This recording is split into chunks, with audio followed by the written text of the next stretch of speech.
18h sur TV Vendée, soyez les bienvenus dans votre journal du lundi 5 février. Au sommaire, nous reviendrons sur la visite de François-Xavier Bellamy au Sables-d'Olonne. L'eurodéputé a apporté son soutien aux pêcheurs restés à quai depuis la fermeture de la pêche dans le golfe de Gascogne. Dans cette édition, il sera également question de la signature d'une convention entre l'opérateur Orange et les acteurs de la sécurité pour lutter contre le vol de cuivre. Enfin, des jeux vidéo en EHPAD, une activité bien plus bénéfique qu'on ne le croit. Nous nous en rendrons compte dans l'établissement de Sainte-Gemme-la-Plaine. Je vous le disais en titre, François-Xavier Bellamy était en visite au Sables-d'Olonne ce lundi matin. L'eurodéputé et tête de liste Les Républicains aux prochaines élections européennes a rencontré les pêcheurs pour leur faire part de son indignation. Une situation absurde, dénonce-t-il. Les détails dans ce reportage de notre journaliste Colline Davy. Les bateaux sont à quai et les pêcheurs en salle de réunion. Depuis le 22 janvier et pour un mois, la filière est en arrêt forcé. Une décision du Conseil d'État que regrettent ces pêcheurs. Il n'y a rien qui avance. On a emmené des scientifiques, on a emmené en mer, on a tout, on a mis les dispositifs anti-dauphins, on a tout mis et ça ne sert à rien. Mais le problème, c'est que c'est quand même le contribuable qui paye, quoi. Il y a 17 millions d'appareils sur les bateaux qui ont été mis pour rien, pour laisser les bateaux le long du quai. C'est plein la pleine saison de sol, de merlu, de bar, c'est 40% de notre chiffre d'affaires, quoi. Aussi bien pour nous que pour les criers, pour les marieurs, hein. Tous les bateaux arrêtés, 400 bateaux, 450 bateaux arrêtés sur la côte, c'est énorme. Économiquement, c'est énorme. À ce mois de fermeture s'ajoutent des quotas en baisse, une taxe carburant en hausse et des aides parfois pas encore versées. Et il y a toujours quelque chose. Tout le temps, il y a toujours quelque chose qui se rajoute. Présent à cette réunion, le député européen François-Xavier Bellamy a rappelé son soutien. Il est membre de la commission de la pêche au Parlement européen et souhaite faire reconnaître un statut de filière stratégique. Il faut que la pêche soit reconnue comme une filière stratégique dans la loi française. Le Premier ministre a repris notre proposition. Pour l'agriculture, il faut qu'on intègre la pêche. Parce que quand la pêche française, qui est celle qui respecte les exigences environnementales les plus importantes au monde, quand la pêche française s'arrête de travailler, c'est pour offrir des parts de marché à une pêche qui vient d'ailleurs et qui est bien moins disante sur le plan environnemental. Une annonce bienvenue pour l'ensemble de la filière et son représentant régional José Jounot. Tous attendent maintenant des actes. On veut vraiment que les discours politiques tels qu'on les entend, souveraineté alimentaire, souveraineté à tout crin, ça passe de tous les côtés. Mais si vraiment on veut une souveraineté, il est grand temps que la France fasse voir à l'Union européenne qu'il y a toujours une pêche artisanale et industrielle, j'insiste bien, avec un savoir-faire, où les pêcheries sont plutôt vertueuses, je crois, que les stocks du golfe de Gascogne, mais pas que, vont bien mieux qu'ils n'ont été. C'est vrai qu'il y avait un souci. Je crois que tout le monde a joué le jeu. En attendant, la filière reste inquiète pour son avenir. En 30 ans, sur le département, le nombre de professionnels a baissé d'un tiers. Sur le sujet de l'influenza aviaire, la zone de surveillance de Notre-Dame-de-Riez et de Comquier est levée. Les visites vétérinaires et analyses virologiques dans le cadre de la surveillance programmée ont toutes abouti à des résultats négatifs. La chasse des oiseaux à plumes redevient donc possible dans la zone concernée sans restriction. 33 tonnes de câbles de cuivre ont été volés en Vendée en 2023, l'équivalent d'environ 23 km de ligne. Le département s'illustre d'ailleurs tristement dans la région, avec un record d'actes de malveillance à Fontenay-le-Comte, La Roche-sur-Yon, les Sables-d'Olonne ou encore la Ferrière. Un véritable fléau pour l'opérateur Orange, qui vient de signer une convention territoriale de lutte contre les malveillances à l'encontre des réseaux de télécommunications. Autour de la table, police, gendarmerie, procureur de la République ou encore préfet. Cette convention permettra de faciliter les échanges d'informations entre les différents acteurs, faciliter le dépôt de plaintes et le travail d'enquête. On a eu à peu près 1250 personnes dont le service a été interrompu pendant toute la période de ces vols, en sachant qu'effectivement, non seulement ça a un impact économique, et puis un impact sur l'ensemble des citoyens qui sont privés de services. Alors c'est gênant pour les citoyens, mais vous imaginez bien que si jamais on vole un câble qui dessert, je ne sais pas moi, un hôpital, une maison de retraite, ça devient très critique, effectivement, pour certains services. On est sur une filière qui part de l'Espagne et qui remonte vers les Pays-Bas, donc la Vendée malheureusement se situe sur cette voie de passage. Donc on a plusieurs équipes qui ont été interpellées à la suite d'une enquête et plusieurs qui ont été prises en flagrant délit par différents moyens et notamment par une certaine vigilance citoyenne.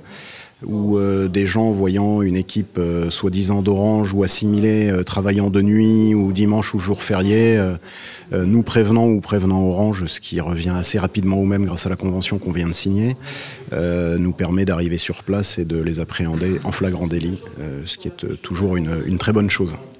Nous apprenons ce lundi le décès de Michel Mousset, fondateur du groupe Mousset. Il s'est éteint ce dimanche à Sainte-Florence à l'âge de 93 ans. Créé en 1964, son entreprise est aujourd'hui l'un des leaders du transport routier de marchandises en France avec ses 3350 collaborateurs. On prend à présent la direction de Sainte-Gemme-la-Plaine pour une animation surprenante au sein de l'EHPAD du jeu vidéo. 16 seniors ont ainsi été initiés par 4 étudiants, une activité qui stimule la mémoire, la coordination, la motricité et la sociabilité des résidents. Mathis Pires s'est lancé dans une partie endiablée. Allez-y. Très bien. Une manette au bout des mains pour jouer au bowling sur un écran de télévision. C'était inimaginable à leur époque et pourtant aujourd'hui les jeux vidéo sont partout. Pour les résidents de l'EHPAD, c'est une grande découverte. C'était un petit peu drôle, un petit peu bizarre parce que j'aime jamais toucher à ce qu'on fait aujourd'hui. C'est quand même formidable, mais c'est un peu tard dans ma vie. J'aurais dû toucher plus tôt. À côté, les seniors sont à l'écoute. Alors d'après vous, est-ce qu'on peut exercer un métier par les jeux vidéo? Console de jeu, jeux mobiles ou encore réalité virtuelle, tout est passé en revue par ces deux étudiants passionnés par le gaming et face à eux, un public très curieux. À notre âge, on n'a pas à se replier sur nos connaissances et puis se renfermer sur nous-mêmes, mais s'ouvrir à tous ces jeunes qui vivent différemment, qui vivent avec des appareils qu'on n'a jamais connus. Je formulerai un souhait, c'est qu'ils les utilisent à bon escient. Parce qu'avec tous ces appareils nouveaux, toutes ces techniques nouvelles, il peut y avoir aussi des débordements. Et pour leur prouver qu'il n'y a pas d'âge pour jouer aux jeux vidéo, On leur a cité l'exemple d'une personne âgée de 95 ans, une dame qui est championne de Street Fighter. Elle a fait un tournoi intergénérationnel, donc ça veut dire qu'il y avait des jeunes comme des gens de 40 ans, 30 ans, et elle a gagné ce championnat. J'ai vu de loin, ils étaient étonnés quand même que ça soit possible, même on en a parlé avec les soignants avant de commencer l'animation. Donc voilà, juste avec un peu d'adaptation, on peut réussir en fait à jouer aux jeux vidéo pour tous. Jouer entre amis ou en ligne pourrait permettre aux personnes âgées de lutter contre l'isolement, stimuler la mémoire, la coordination ou encore la motricité. Après 6 mois d'expérimentation, la ville des Sables-d'Olonne ajuste sa politique de stationnement. L'usage de la voiture reste découragé, mais décision est prise de certains assouplissements pour corriger notamment le report de stationnement sur les zones non réglementées.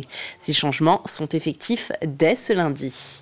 Dès le 5 février, on assouplit effectivement les règles de stationnement.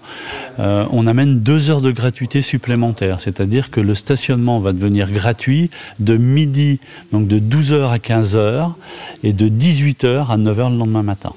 C'est une des principales nouveautés en fait en règle d'assouplissement. La deuxième, c'est la tarification au quart d'heure. C'est-à-dire que effectivement, jusqu'à présent, on avait une tarification qui était à l'heure. Donc si vous adaptez votre temps de stationnement, vous aurez un règlement qui se fera au quart d'heure. Et il convient toutefois de nuancer ce terme d'assouplissement puisque 24 rues supplémentaires deviennent payantes à partir du 1er juin 2024. Autre changement à compter de cette date, le stationnement autour du Conservatoire de musique et de la médiathèque sera lui aussi réglementé via la création d'une zone bleue. S'y garer sera toujours gratuit mais limité à 2 heures avec obligation d'utiliser un disque. Allez, on ouvre une grande page sport à présent. Le club Boxe 85 organisait un gala de boxe à la salle Pierre de Coubertin avec en tête d'affiche les frères Gros devant environ 700 personnes. Le public a donc pu assister à 9 combats très engagés où les 8 boxeurs sablais ont tous brillé par leur victoire.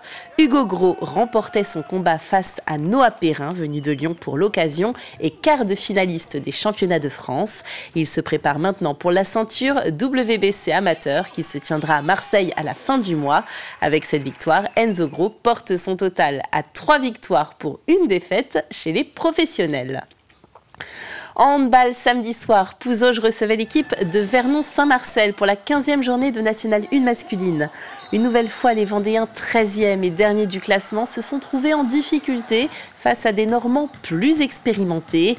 Distancés de 3 points lors de la première période, les efforts de Pouzauges ainsi que leur bonne défense n'ont pas été suffisants pour rejoindre son adversaire.